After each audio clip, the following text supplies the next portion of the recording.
Oke, ini sebenarnya pengenalan tentang manajemen proyek TI dulu. Habis itu kita bahas tentang teknik-tekniknya, tools yang dipakai apa. Nah, ini sebenarnya pemetaan pembelajaran kita, suatu motivasi kenapa kita harus belajar project management.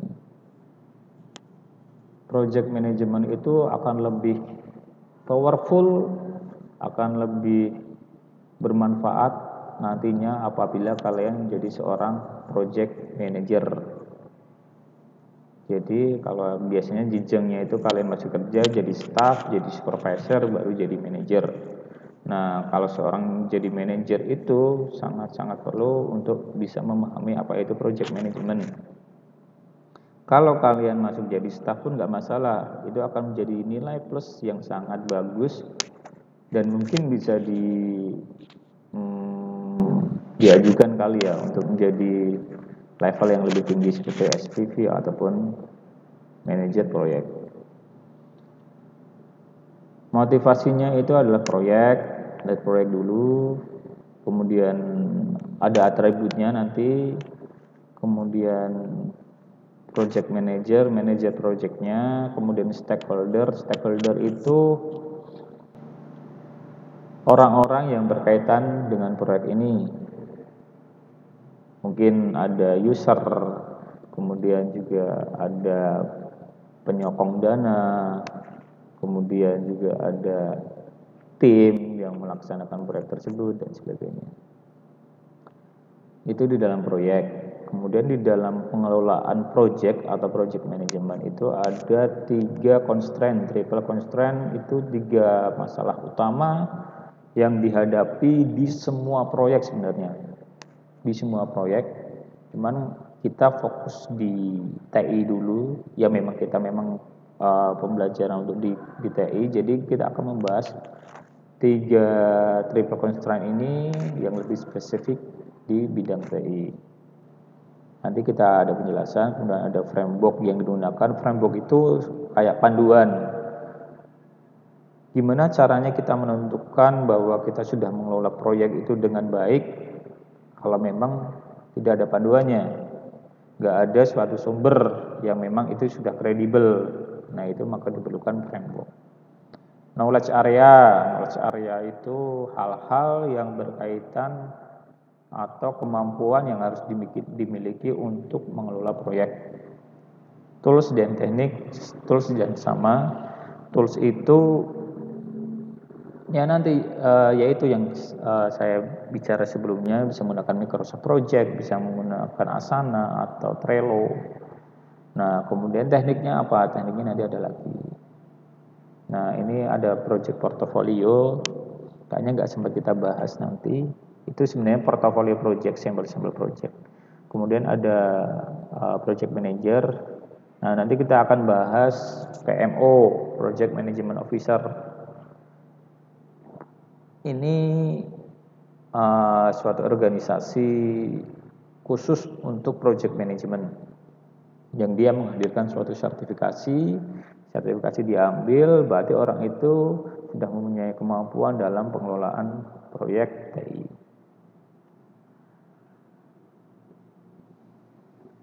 Nah, apa yang kita pelajari untuk hari ini, memahami kebutuhan proyek TI, kemudian apa itu proyek, contoh proyek itu apa aja, kemudian atribut proyek itu apa,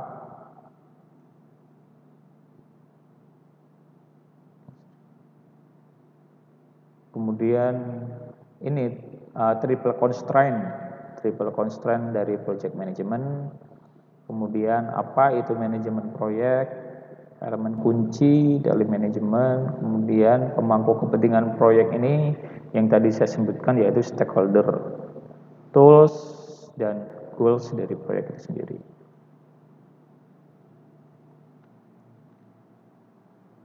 Nah, ini juga ada manajemen proyek. Nanti jadinya apa sih untuk seandainya kita memahami project management itu, peluang karir di manajer proyek itu seperti apa? Kemudian PMI, ini Project Management Institute, organisasi profesionalnya tadi PMO ya. PMI ini kayak ya hampir sama sih, kayak ada situsnya PMI ini. Kemudian sertifikasi ini namanya PMP, Project Management Professional.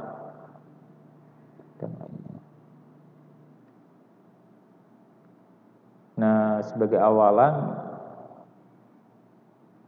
saat ini tuh banyak organisasi yang memiliki minat baru dalam pengelolaan proyek. Kenapa? Karena hampir keseluruhan di dunia itu menghabiskan 10 triliun dolar US dari total 40 triliun pada proyek semua jenis. Jadi ini 10 triliun itu proyek TI ya, dari keseluruhan proyek yang ada di dunia. Kemudian lebih dari 16 juta orang menganggap manajemen proyek adalah profesi mereka.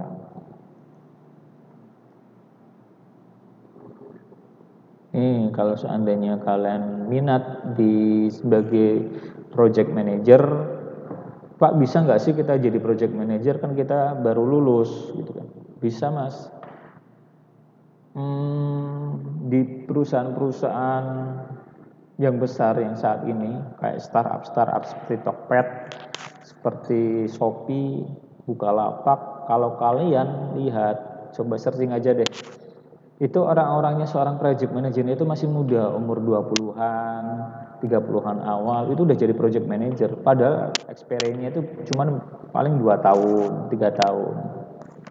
Kemudian senior leader itu banyak banget yang masih muda, yang lulusan-lulusan baru udah sampai ke level sana.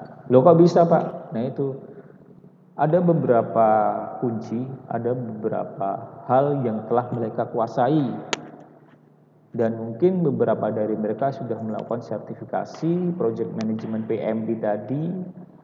Akhirnya mereka tersertifikasi, punya kapabilitas, ya udah mereka mempunyai persyaratan menjadi seorang project manager seperti itu.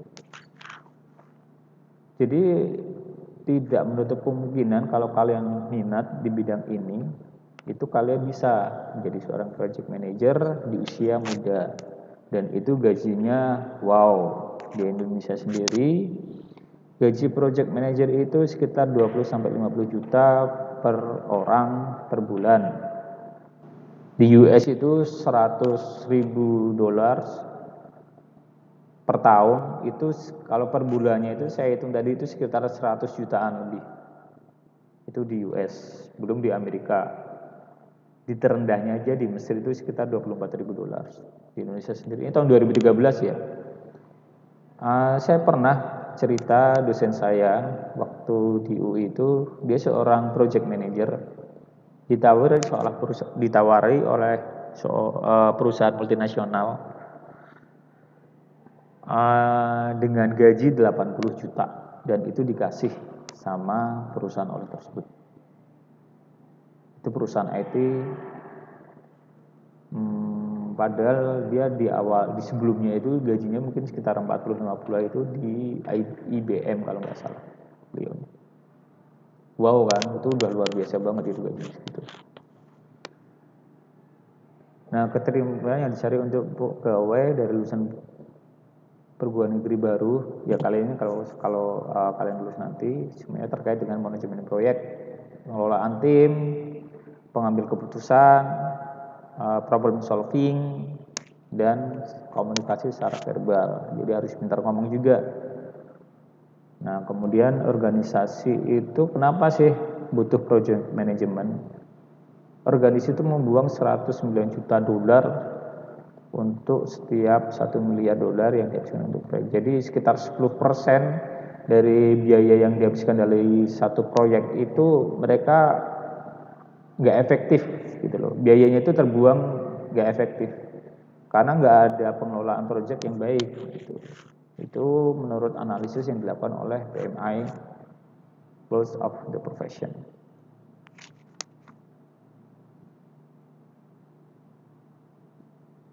Nah, motivasi juga untuk proyek ini memiliki rekam jejak yang buruk. Ini udah ada, ini situs kayaknya What Went Wrong ini. Kemudian Dari penelitian Standish Group bahwa hanya 16% dari proyek itu berhasil memenuhi tujuan, scope, time, cost, sedangkan lebih dari 31% proyek itu dibatalkan sebelum selesai. Berarti apa? Berarti proyek itu gagal. Kenapa gagal? Nggak ada project management yang baik. Oleh karena itu dibutuhkan seorang project management yang mempunyai qualified. Oleh karena itu mungkin salah satunya terbentuklah PMI, ada sertifikasi PMP, sebagainya. Kemudian dari PricewaterhouseCoopers bahwa keseluruhan separuh dari semua proyek gagal dan hanya 2,5% perusahaan yang secara konsisten memenuhi skop, waktu, dan biaya untuk semua jenis proyek. Kenapa ruang lingkup waktu dan biaya yang menjadi tolak ukur? Nah, inilah triple constraint-nya tadi. Ini 3 indikator yang paling krusial dari pengelolaan manajemen proyek. Ini indikatornya sukses pada tahun 2015 itu cuma 29%, challenge itu penuh tantangan, struggle itu 52%, gagal itu 19%. Wah, banyak ya. Ini nilainya mungkin nggak 10 juta, 20 juta loh, sini ratusan hingga miliaran rupiah di setiap proyeknya. Ini kenapa proyek gagal? Karena nggak ada disiplin manajemen proyek, programnya buruk, kurangnya dukungan tingkat eksekutif. Eksekutif itu siapa? Eksekutif itu di level manajer ke atas, biasanya direktur, kemudian mungkin komisaris, kemudian senior manager dan sebagainya. Kurangnya dukungan itu mungkin mereka nggak kurang awasin, mereka nggak ngontrol, kemudian mungkin kurang sokongan dana dan sebagainya. Tidak ada keterkaitan dengan strategi bisnis. Maksudnya apa, Mas? Maksudnya contoh di ITSNU itu pengen menjadi universitas dengan teknologi yang termaju di Indonesia, tetapi dia melakukan mengadakan proyek-proyek yang tidak sesuai dengan tujuannya itu. Oleh karena itu ya nggak bisa kalau seandainya proyek-proyek TI itu nggak ada keterkaitan dengan strategi bisnis. Ini ada di kuliah tata kelola TKTI, tata kelola TI, itu ada di jurusan informasi, teknologi informasi. Anggota tim yang salah. Nah, ini seorang project manager harus pandai memilih tim yang benar, yang oke, yang bertanggung jawab. Tidak ada ukuran untuk mengevaluasi keberhasilan proyek. Nah, ini tidak ada ukur, nggak ada targetnya, nggak ada schedule-nya, kapan selesainya, kepada siapa, dan goals-nya itu apa, itu nggak ada. Kemudian tidak ada manajemen risiko. Manajemen risiko itu apa? Manajemen risiko itu contoh hal-hal yang berkaitan yang nantinya itu akan menjadi kendala. Kalau dalam pembuatan software, mungkin risikonya apa? Risikonya kliennya minta berubah-ubah, minta yang tadinya ada 5 fitur, tiba-tiba di akhir minta 10 fitur. Nah, itu risiko itu. Maka dari itu di awal harusnya udah ada kesepakatan. Oh, bahwa proyek ini dengan harga sekian, targetnya itu cuma 5 fitur. Kalau seandainya ada lebih, berarti itu masuk ke change request atau perubahan. Nah, itu bisa berdampak pada biaya yang harus dia keluarkan juga. Nah, itu harus di-manage. Kalau enggak, kesepakatannya 5 fitur, kemudian di akhir mereka minta 10 fitur, kita kerjain aja, kan jadi kacau nantinya. Tidak ada kemampuan untuk mengelola perubahan. Nah, ini change request. Kemudian keuntungan menggunakan formal project management. Nah, ini kenapa keuntungannya kita menggunakan project management. Ada kontrol yang lebih baik dari sisi keuangan dan SDM. SDM itu tim, kemudian hubungan pelanggan yang lebih baik, waktu pengembangan lebih pendek, biaya lebih rendah, kualitas lebih tinggi, margin keuntungan yang lebih tinggi, produktivitas meningkat, koordinasi internal yang baik, semangat bekerja lebih tinggi. Ini keuntungan menggunakan project management. Nah, apa itu proyek? Proyek itu upaya sementara yang dilakukan untuk membuat produk yang unik, layanan, atau hasil. Ini berdasarkan PMBOK.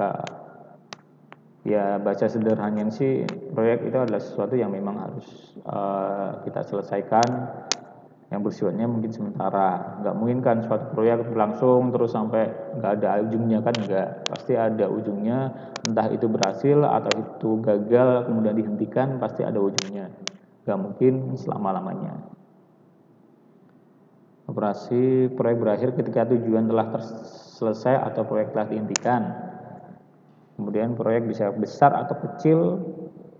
Pak, kemarin saya bikin software buat ITS-NU, itu termasuk proyek nggak? Itu termasuk proyek.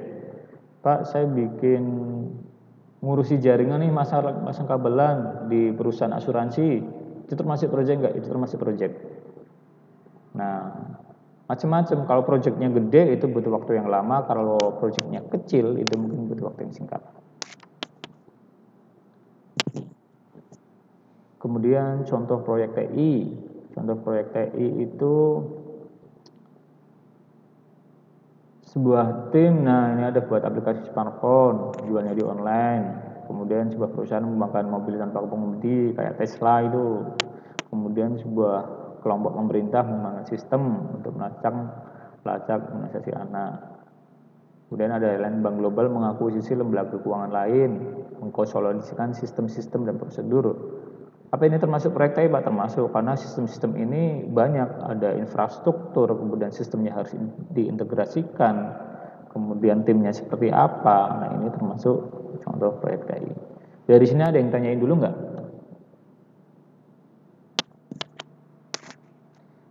Ada nilai keaktifan, jadi kalau yang aktif nanti saya kasih nilai plus. Makanya kenapa saya ada nilai keaktifan itu poin, biar kalian tanya jawab gitu. Mas Noval, Mas Dim, Mbak Fitri, Mas Habib, atau yang lain, ada yang tanyain nggak?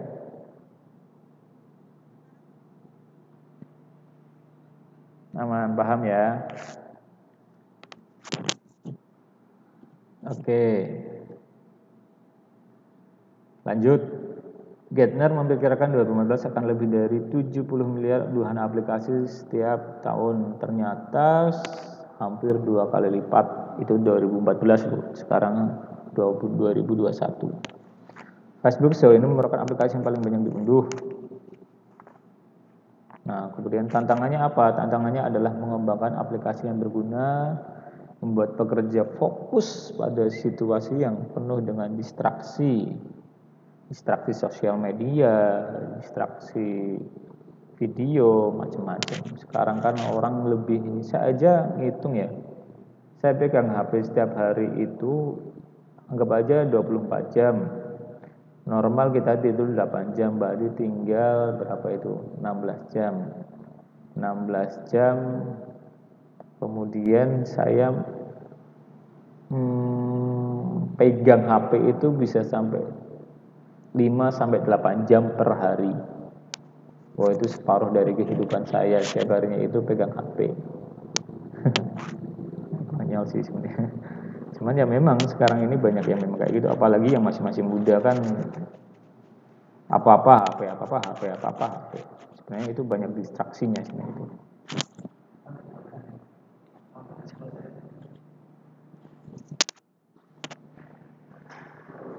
Kemudian atribut proyek itu sebentar.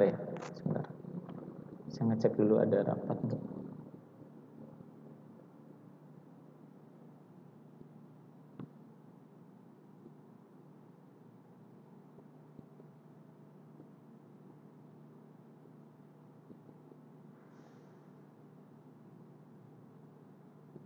Oh, enggak ada sih.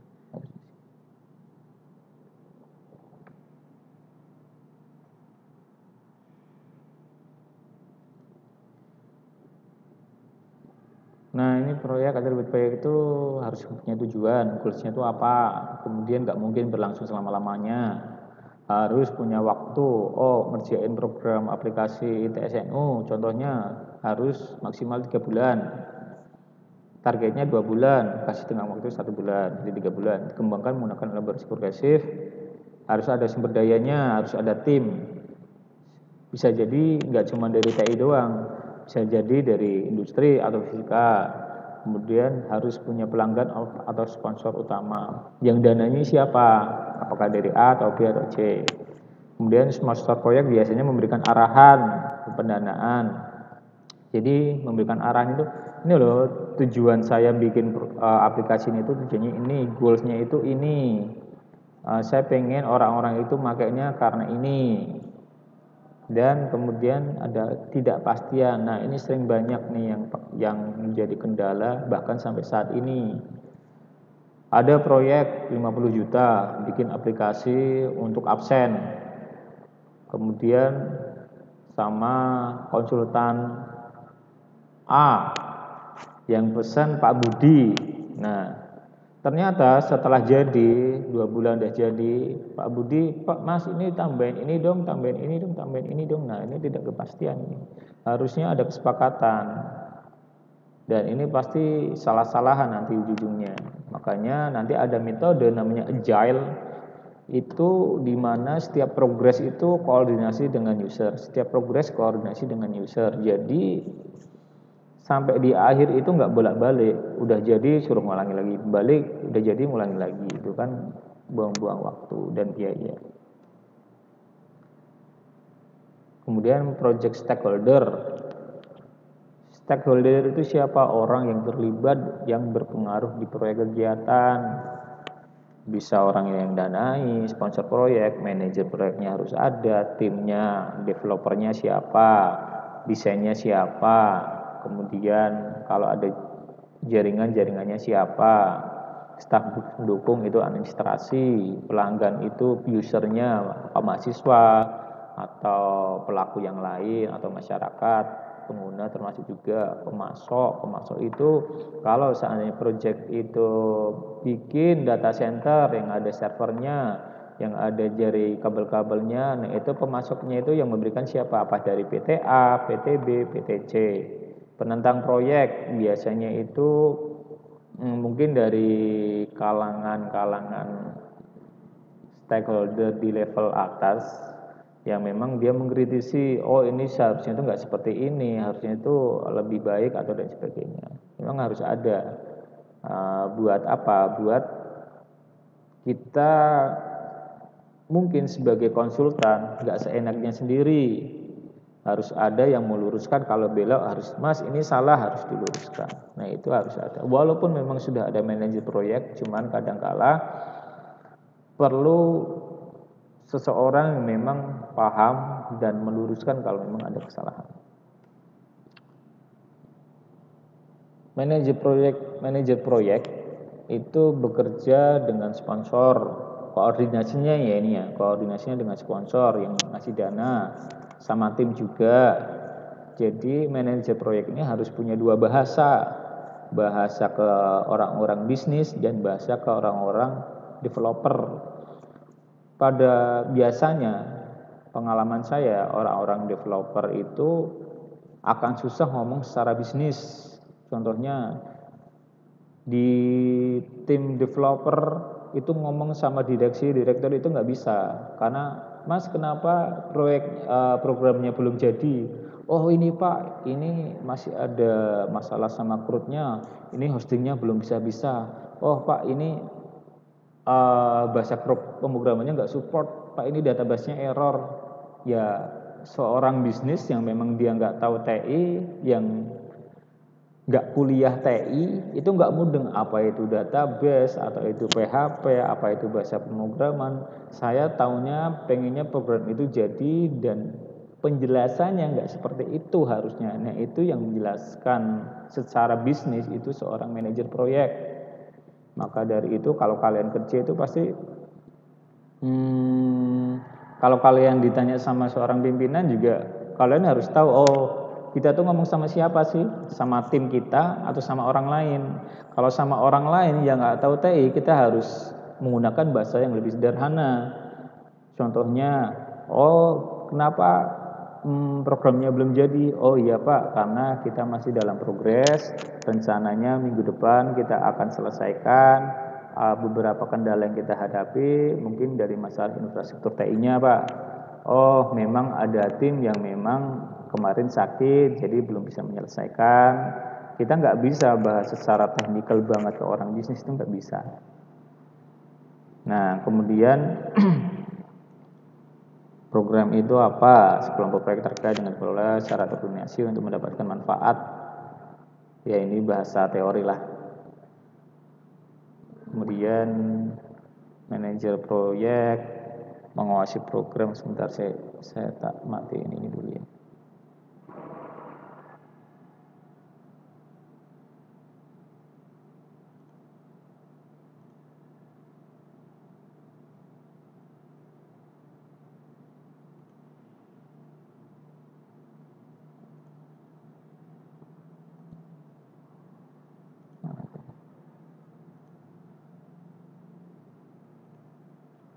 Oke, lanjut. Terus apa sih itu project management? Project management itu pengetahuan, keterampilan, tools, teknik, kemudian yang digunakan untuk melakukan aktivitas proyek untuk membantu menyelesaikan proyek itu agar sesuai persyaratan, agar sesuai dengan goals yang sesuai dengan keinginan stakeholder. Stakeholder itu bisa pimpinan atau yang ngasih dana tadi. Kemudian manajer proyek berusaha keras untuk memenuhi 3 kendala utama proyek, yaitu scope, time, dan cost. Kalau seandainya Pak, kalau seandainya kita udah bisa project management, apakah kita bisa dipastikan bisa memenuhi 3 kendala ini Pak? Belum tentu, karena banyak juga yang sudah paham project management, cuman masih kelimpungan untuk mengelola 3 aspek ini. 3 aspek ini itu memang sangat krusial sekali, dan untuk memanage project ini ketidakpastiannya itu sangat tinggi. Jadi seorang project manager itu juga harus tegas iya, harus lembut iya, ya effortnya tinggi lah. Pengelolaan manajemennya harus kuat daripada skill secara teknikalnya.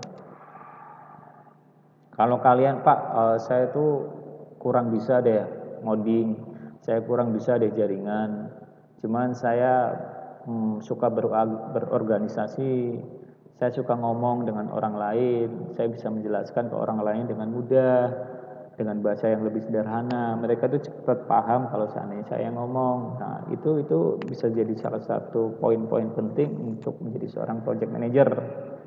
Nah itu kalian itu potensi untuk bisa jadi project manager.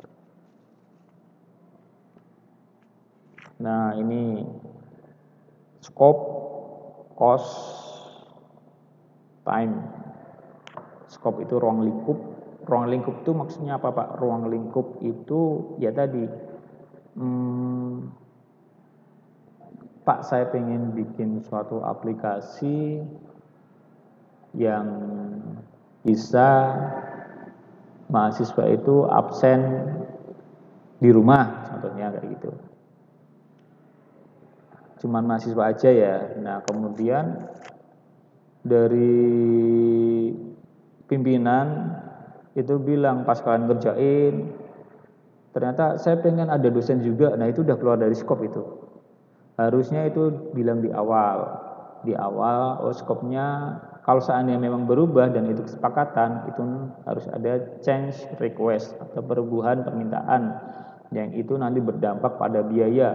Oh tadi yang cuma mahasiswa aja itu absennya itu aplikasinya itu harganya 50 juta, kalau tambah dosen harusnya nambah berarti 70 juta dan sebagainya. Harus sesuai semuanya, timenya contoh dikasih waktu 2 bulan, ada spend waktu biasanya sampai 3 bulan, jangan sampai melebihi itu. Saya pernah tuh ada teman cerita project itu harusnya bukan 3 tahun, 5 bulan. Saya pernah sendiri 5 bulan itu harus selesai. Ternyata sampai 2 sampai 3 tahun proyeknya nggak selesai. Itu saya mengalami sendiri. Itu kosnya gimana Pak? Ya udah, kosnya udah melompat kemana? Kosnya yang dari konsultan yang ngerjain proyeknya itu udah habis. Jadi udah nggak ada untung lagi gitu loh. Dari sisi konsultannya rugi, dari sisi usernya juga pekerjaan molor juga rugi. Jadi nggak ada untung di masing-masing. Itulah kurangnya project management yang baik. Nah, itu maka dari itu kita perlu belajar, ini tuh penting sebenarnya. Oke, terus ada yang tanyain nggak sebelum saya lanjut?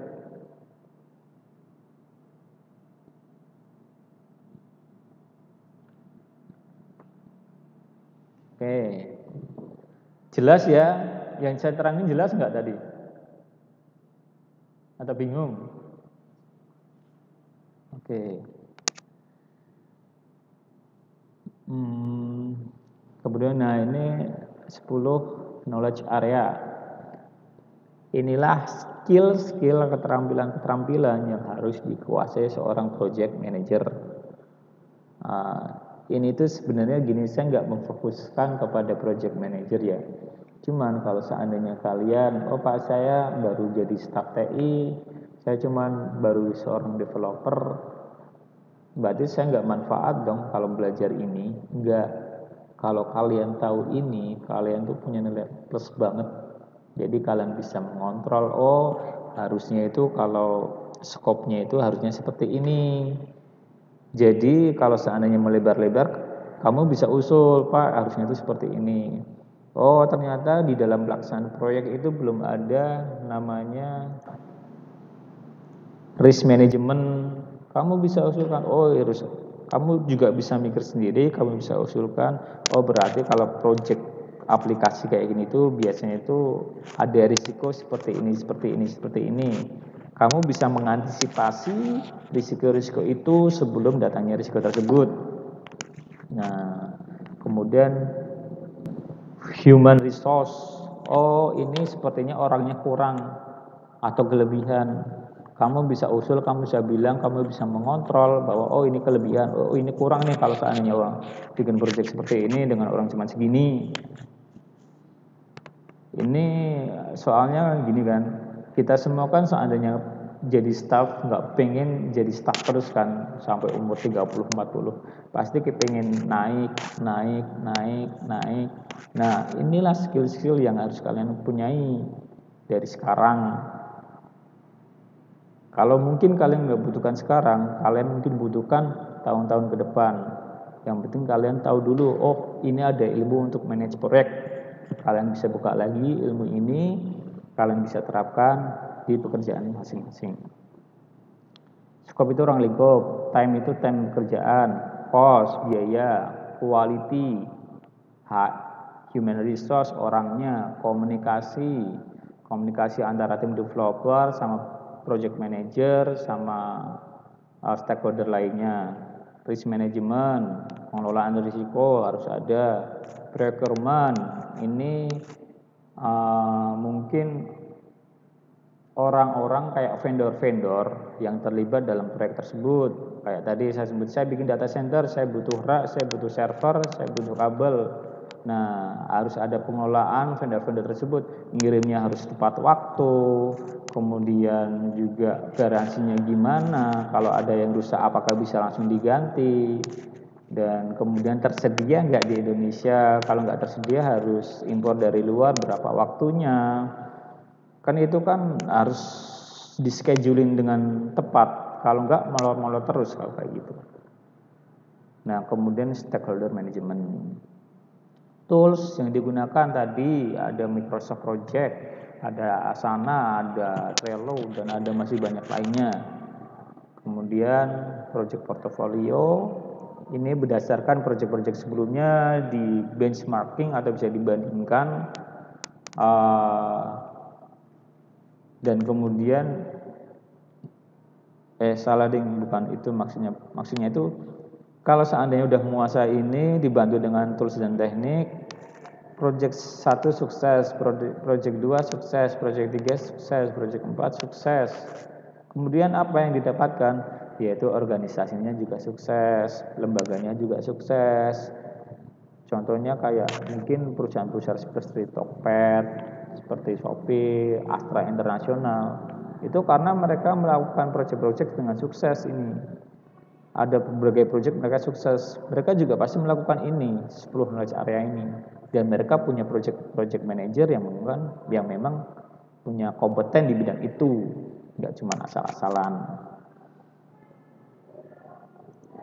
Kemudian next, knowledge area menggambarkan potensi utama diberikan oleh seorang project manager. Ya ini hampir sama kayak tadi. 10 bidang nih, yang 10 saya bilang tadi ada integrasi proyek, ruang lingkup, waktu, biaya, kualitas, budaya, komunikasi, risiko pengadaan, dan stakeholder. Nah, tools dan teknik untuk membantu manajer proyek dampingnya dalam berbagai aspek manajemen proyek. Ini teknik-teknik yang digunakan, ada project charter. Project charter itu apa Pak? Jadi ini kayak proposal. Jadi sebenarnya idealnya seperti ini. Yang tadi Pak saya ingin buat mesin absen buat mahasiswa. Mahasiswanya ada 10.000 orang Pak, kan banyak. Terus kalian sebagai seorang manajer TI, kalian mengusulkan ke pihak direktur, ke pihak rektor contohnya. Dengan apa? Kalian harus buat proposal. Nah, proposal ini namanya project charter. Proposal untuk gimana gambaran project itu, biayanya berapa, kapan waktunya selesainya, dan tim yang harus disediain itu berapa orang. Nah, itu ada di dalam project charter namanya. Ini seperti proposal. Kemudian scope statement yang tadi scope-nya WBS. WBS ini work breakdown structure. Kalau project itu sudah disetujui, proposal disetujui, oke, Mas, aku setuju kamu bikin. Saya kasih waktu 5 bulan ya, sesuai dengan project charternya tersebut. Siapa? Dalam waktu 5 bulan kamu harus breakdown lagi. Setiap bulan itu targetnya apa? Bulan kedua targetnya apa? Setiap minggunya juga kamu harus breakdown lagi. Oh, ada 10 tim. Ada 5 tim aja deh, ada 5 tim. 2 programmer, 2 desain, satunya buat testing. Nah, dari 5 orang itu harus kamu breakdown lagi. Si A itu tugasnya ngapain, si B tugasnya ngapain, si C tugasnya ngapain. Dalam setiap minggu mereka harus ada progres, ada info. Oh Pak, saya sampai sini. 1 bulan kemudian harus ada target. Oh Pak, saya sampai sini. Tujuannya apa? Tujuannya kalau seandainya mungkin di tengah jalan di minggu kedua, contohnya, oh si B ini nggak jalan nih, dia lenger, nggak pernah masuk, dan kemudian apa yang harus dikerjain dia itu berantakan. Kita bisa stop, bisa atasi di minggu kedua sebelum semuanya yang kita evaluasi cuma setiap bulan, kita bisa menghentikan itu di minggu kedua. Masalah itu cepat teratasi gitu loh dengan adanya work breakdown structure. Ini kayak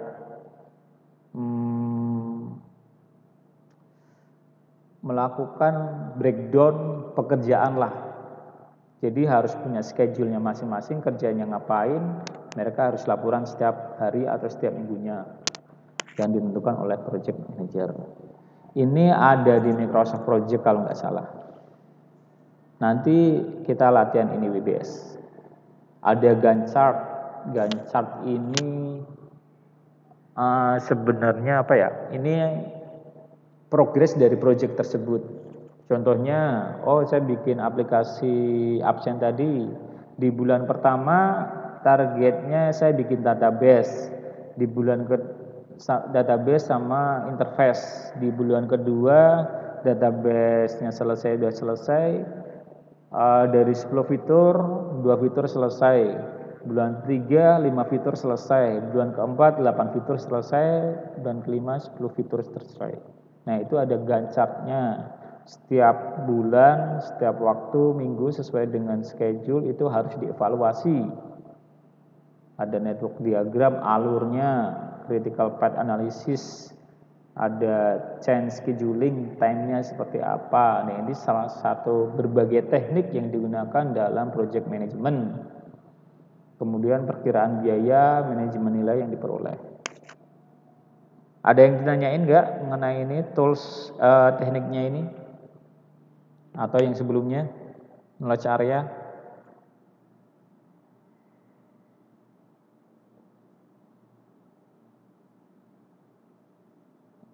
Halo?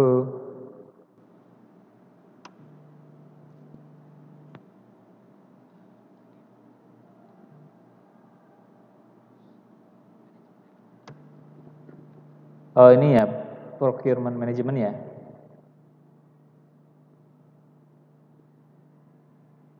Oke, yang ditanyain apanya? Maksudnya gimana atau apa?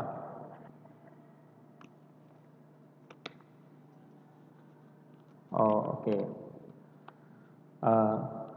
Oke Mas. Jadi procurement itu kan pengadaan ya. Kalau yang lebih ngenanya lagi itu yang pernah saya lakukan itu, jadi Mas siapa yang tanya tadi?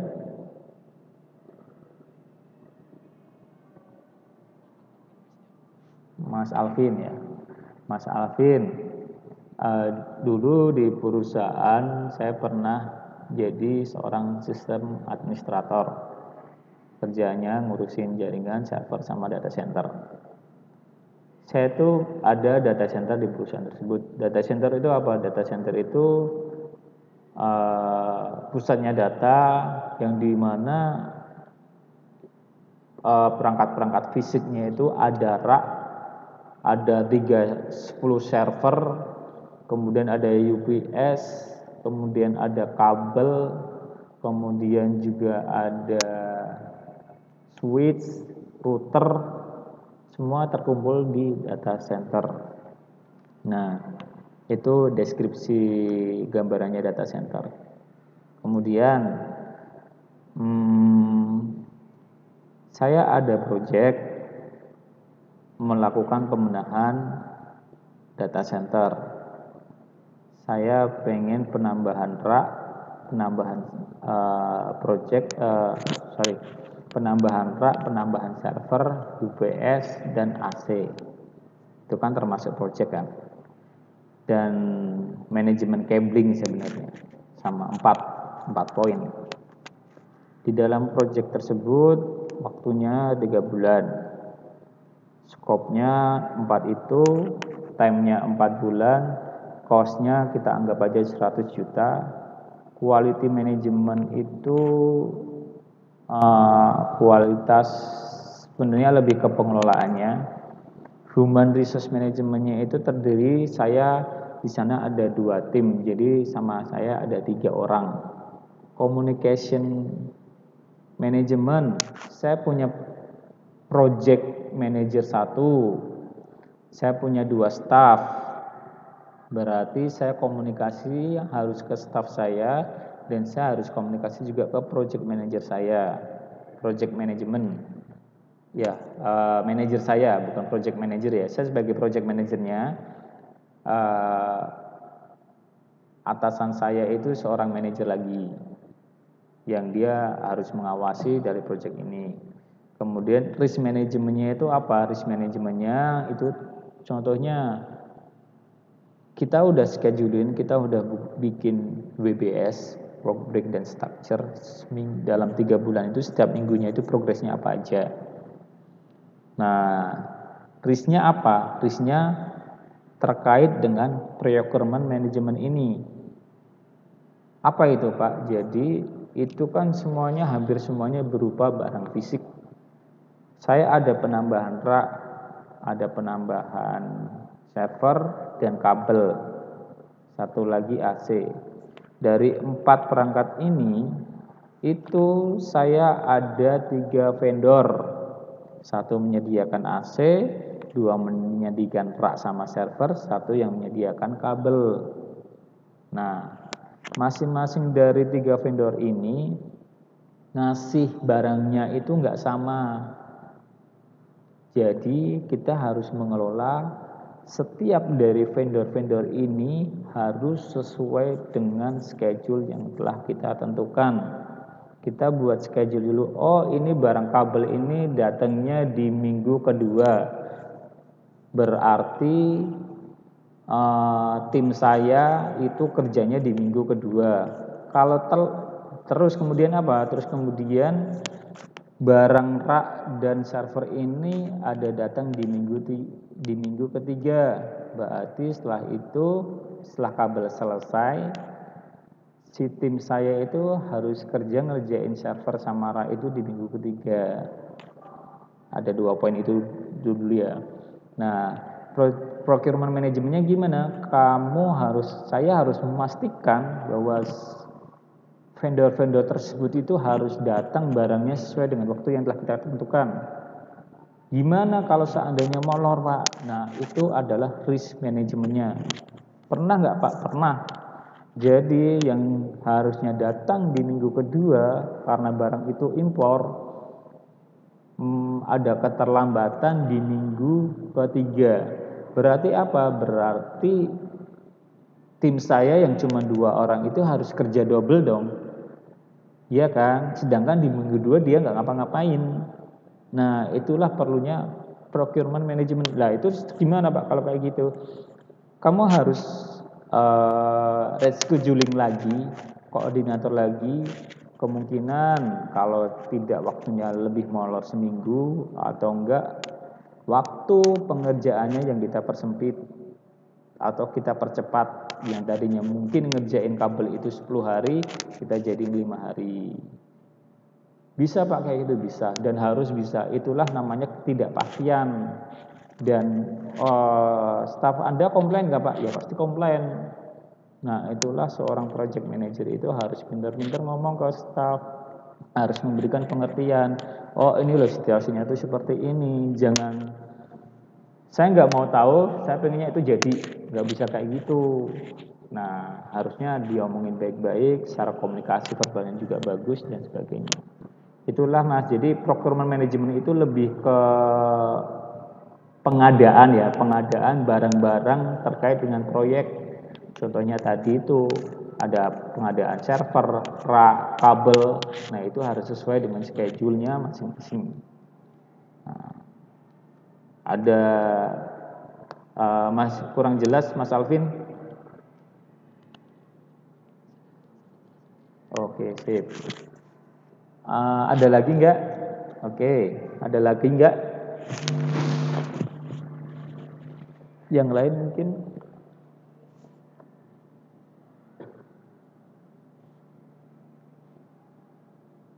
Kalau belum saya lanjut ya. Saya lanjut sampai mana tadi ini ya. Nah, kemudian ada tools yang digunakan super tools, alat yang memiliki kegunaan tinggi dan potensi tinggi untuk meningkatkan keberhasilan proyek seperti perangkat lunak untuk penjadwalan tugas seperti tadi Microsoft Project, Trello atau enggak Asana. Kemudian pernyataan lingkup, scope-nya ini maksud saya itu scope. Analisis kebutuhannya apa aja. Kalau bikin software itu harus ada hosting, harus ada server untuk menampungnya, kemudian domainnya apa, harus beli, dan kemudian apalagi ya, kalau database-nya berbayar pakai Oracle itu juga harus ada lisensinya dan sebagainya. Analisis kebutuhan ini juga termasuk makan, minum, transportasi. Nah, itu termasuk analisis kebutuhan di sini. Laporan pelajaran yang berjajar. Alat yang telah digunakan untuk ekstensif yang telah terbukti meningkatkan bidang proyek meliputi progress report, kick off meetings, Gantt chart, change request tadi. Kick off meetings itu apa? Kick off meetings itu kalau proyek itu setelah disetujui, kalian harus melakukan meeting pertama.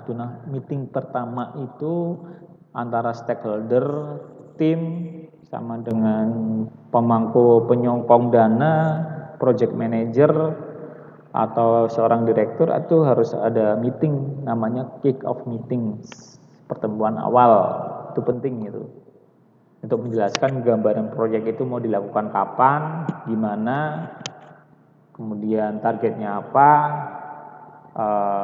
setiap bulannya targetnya apa. Nah itu harus dijelasin di kick off meeting. Nah kalau seandainya proyek sukses itu gimana sih Pak? Proyek sukses itu jika memenuhi skop atau ruang lingkup waktu dan biaya. Skopnya oke, sesuai, waktunya 5 bulan sesuai waktu, biayanya 100 juta, oke 100 juta, nggak lebih gitu, nggak kurang juga. Kalau kelebihan sih silahkan, cuman kalau kurang jangan sampai. Proyek memuaskan pelanggan, oh yang membiayai siapa? Yang membiayai rektor contohnya, ya harus sesuai dengan keinginan rektornya, harus sesuai dengan skopnya, tujuannya seperti itu. Hasil proyek punya tujuan utamanya, nah seperti membuat menyimpan, ini sampelnya ya, membuat atau menyimpan sejumlah uang, kayak di bank mungkin, menyediakan laba atau investasi yang baik, seperti Shopee, itu kan proyek TI, menyediakan laba sama investasi, atau sekedar membuat sponsor senang. Sponsor senang apa bikin apa? Ya semuanya harus punya value sih harusnya sih, nggak hanya sekedar senang aja. Apa yang membantu proyek sehingga sukses? Dukungan eksekutif. Eksekutif itu direktur, komisaris, kemudian pemimpin, owner, harus ngapain? Harus mengevaluasi, harus ngawasin, harus kalau seandainya kekurangan dana harus mensupport gimana caranya, dan kemudian memastikan bahwa semua itu berjalan dengan baik. Nah, ini dukungan eksekutif dalam suatu organisasi. Keterlibatan pengguna, user, harus sesuai. Jadi nanti ada di proses agile. Jadi baiknya itu gini, dalam suatu project itu, contoh saya bikin mesin aplikasi absen buat mahasiswa. Di dalam prosesnya ya, bukan setelah hasilnya, di perjalanan pembuatan programnya itu harus melibatkan mahasiswa. Kenapa? Agar sesuai. Oh, sebenarnya keinginan mahasiswa itu seperti ini, idealnya itu seperti ini, dan kemudian user friendly-nya itu oke enggak. Nah itu harus melibatkan pengguna, idealnya seperti itu. Kemudian tujuan bisnis yang jelas, ini harus sesuai dengan bisnis. Contohnya pengen membuat efektivitas dari mahasiswa itu lebih baik. Nah itu harus jelas. Kedewasaan emosional, ini harus matang, orangnya jangan labil. Kemudian proyeknya telat sedikit ngambek, kemudian nggak dikasih makan sehari, atau mungkin project manajernya lupa, besoknya nggak mau datang lagi. Nah itu nggak bisa kayak gitu, harus diomongin secara baik-baik. Ini ada siapa yang datang?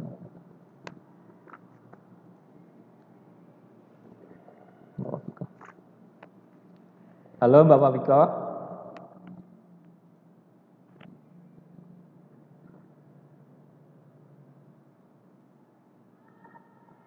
Oke, saya lanjut aja ya. Kemudian, oh ya, nggak apa-apa Mbak. Oke, saya lanjut ya.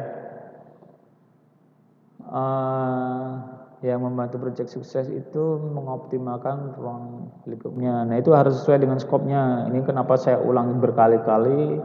Ini sebenarnya menjadi sumber masalah kalau menurut saya.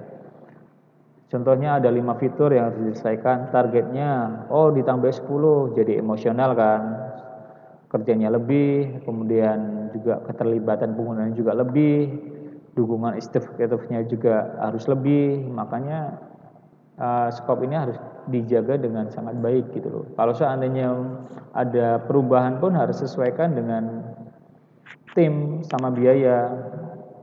Timnya cukup nggak kalau seandainya ditambahin segini dengan waktu yang sama. Nah, itu kan harus dipikirkan dengan sangat baik. Kemudian ini yang saya bicarakan agile proses tangkas. Ini di saat ini itu masih tren ya, proses agile itu lagi tren-trennya banget. Bisa kalau di software manajemen, di software itu ada namanya Scrum. Kalian di RPL diajari Scrum nggak? SCRUM.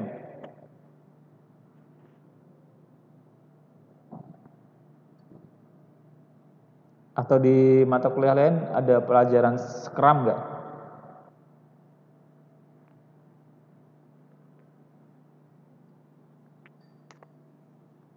Halo?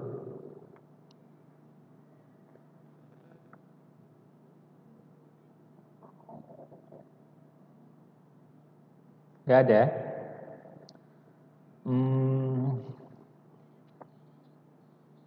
Nggak ada ya, oke. Harusnya sih ada ya.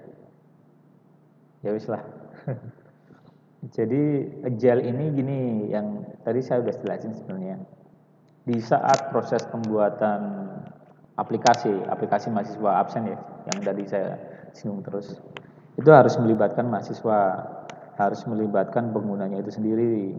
Contoh, setiap atau orang yang ngasih project. Jadi gini, dari kampus ITSNU bikin proyek aplikasi absen mahasiswa. Yang ngerjain siapa? Yang ngerjain konsultan budi karya. Nah, konsultan budi karya itu di waktu pembuatan programnya itu jangan sampai dari pihak ITSNU nih ya, saya pengen ada 10 fitur di dalam aplikasi tersebut dengan mencakup A, B, C, D, F, G, bla bla bla bla. Oh ya, oke Pak, siap. Dalam waktu 3 bulan ya Mas. Oke, siap. Kalau pada umumnya project itu akan diselesaikan mungkin hampir 3 bulan. Pak, ini programnya udah mau jadi nih. Kapan kita bisa serah terima? Umumnya kan seperti itu kan. Jadi tanpa ada komunikasi sama mahasiswa, sama mungkin orang ITSNU. Jadi project itu setelah kita terima, setelah diterima oleh ITSNU itu, oh ternyata nggak sesuai. Kenapa? Karena kurangnya komunikasi, kurangnya koordinasi di waktu pembuatan program aplikasi tersebut. Karena banyak situasi yang seperti itu dan banyak pengerjaan aplikasi dengan konsep seperti itu hingga sampai saat ini dan hampir di seluruh proyek seperti itu, maka terbentuklah konsep agile. Konsep agile itu gimana? Konsep agile itu di mana ada 3 bulan pembuatan proyek aplikasi. Setiap 2 minggu itu user itu harus dilibatkan. Pak, ini aku sudah sampai sini, oke enggak dari ITSNU ataupun dari mahasiswanya melihat, oh fiturnya oke, sesuai, oh ini user friendly-nya tampilannya kurang oke nih, ditambahin ini dong biar sesuai, yang dimana itu masih satu lingkup skop gitu loh, nggak melebihkan nambahin fitur dan sebagainya, enggak. Maka dari itu setelah 3 bulan karena baiknya koordinasi dengan mahasiswa dan ITSNU, akhirnya setelah 3 bulan itu proyek itu sesuai, dari mahasiswa puas, dari orang ITSNU puas, dari konsultan juga puas. Jadi nggak ada molor waktu, biaya lebih, kurang puas antara keduanya, itu nggak ada. Makanya itulah salah satu konsep agile. Kemudian keahlian manajemen proyek, tadi harus menguasai PMP, nggak harus PMP sih, harus menguasai teori tentang PMBOK, Project Management of PMB, Body of Knowledge. Sumber daya yang terampil, eksekusi ini ya kalau seandainya udah pikirin, ya dikerjain gitu, sesuai dengan schedule, alat dan infrastruktur.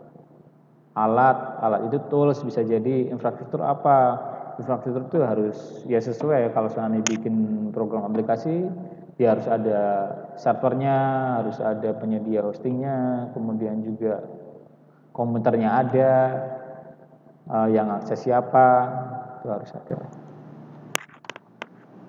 Nah, ini contoh buat Microsoft Project Portfolio Management Capability PPM Solution. Ini Microsoft Project ya. Fiturnya banyak sih sebenarnya. Cuman nggak tahu ini berbayar apa enggak. Kayaknya sih berbayar. Cuman nanti saya coba cari tadi. Ini sampel Gantt chart itu seperti ini. Ini dari finance. Mungkin di hari kedua lakukan implementasi requirement. Kemudian di hari ketiga melakukan packaging arsitektur validasi. Hari ke-12 ngapain? Mereview requirement sama package. Kemudian pada hari ke-18 melakukan implementasi option. Pada hari ke-29 melakukan package business increment design buat desainnya. Kemudian hari ke-42 buat desain integration. Hari ke-74 melakukan integration ke semuanya. 100 hari sekian dan sekian. Nah, nanti ada kayak gini. Jadi ini tuh nanti kelihatan proses progres ini, project ini tuh sudah berapa persen jadinya. Nanti bisa kelihatan dari Gantt chart. Nah, ini PMO pada tahun 100-an banyak perusahaan, ini bukan 100-an ya, mungkin 2000-an kali ya.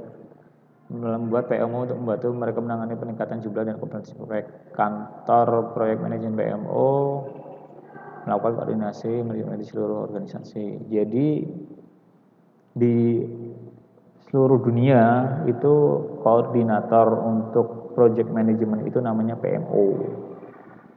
Nah, sertifikasi untuk project management yang diakui seluruh dunia itu namanya PMP, Project Management Professional. Di Indonesia banyak nggak Pak? Belum banyak, makanya ini kesempatan buat kalian. Kalau punya jos, itu kalian juga kalau seandainya kalian, Pak saya pindah ke Australia, bisa nggak pakai ini? Bisa, ini sertifikasi internasional ini. Harus pakai bahasa Inggris juga. Pak saya pindah ke Jepang, bisa pakai PM sertifikasi ini nggak? Bisa. Dan mungkin kalian juga bakal jadi pembicara seminar di dalam negeri ataupun luar negeri. Ada nggak Pak kenalan yang punya PMP terus dapat seminar atau kerja di luar negeri? Ada, dosen saya ada, teman saya ada. Jadi nanti bisa di list tuh, oh orang yang sertifikasi PMP itu siapa aja? Oh dari Indonesia si Budi, si Jono, terus diundang seminar kemana? Ke Nepal kemana? Nah ini sertifikasinya PMP. Ada syaratnya juga memang untuk mendapatkan PMP itu untuk ada pengalaman proyek, kemudian kode etik, lulus ujian. Nah, ada yang ditanyain nggak? Masih ada 10 menit. Mas Mbak.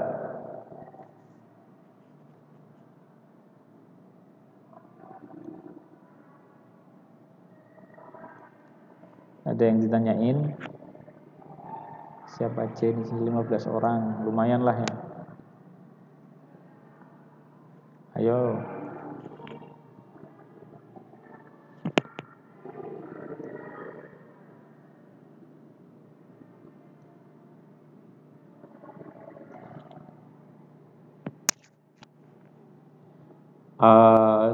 Ini agak putus-putus.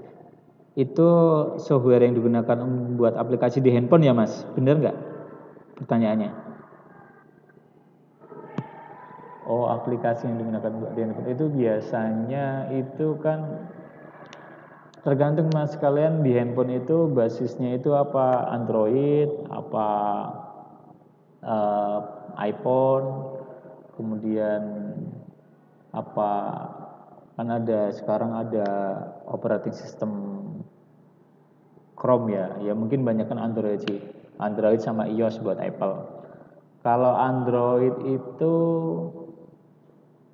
apa dia itu berbasis Java. Saya tuh agak lupa. Ada kok buat mobile kan ya? Bukannya kalian udah diajarin sama Bu Nawang, udah belum?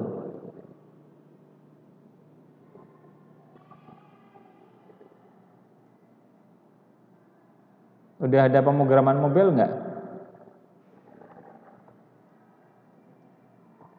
Oh belum. Saya tak lihatnya.